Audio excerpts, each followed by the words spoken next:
Play to earn, free to play. Yan, mga pre.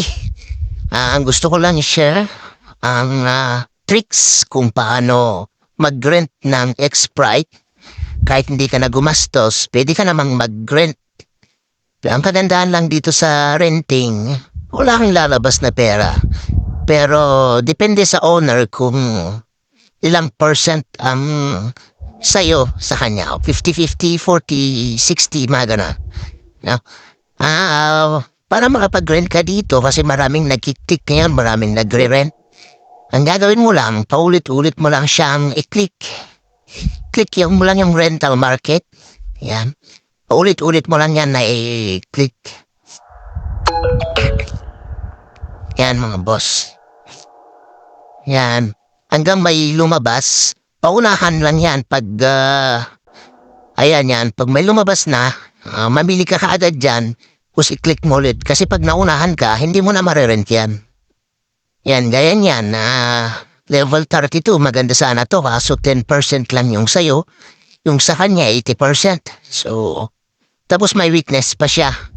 Ang gagawin niyo, boss, pag may nakita kayong, may weakness siya, mas okay kung may mahanap kayong walang weakness na pet.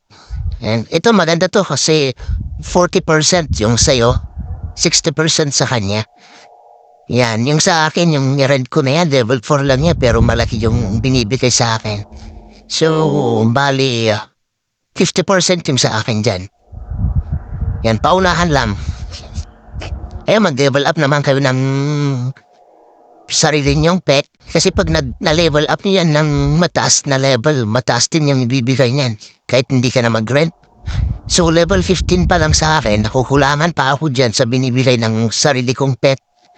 Ayan yung pet na yan, yung mas, yung pet na yan is free yan na binigay ni X-World para sa atin. Level up mo lang para mas mataas yung para sa'yo. Yan, so yun lang mga pre, gusto kong i-share. Yan.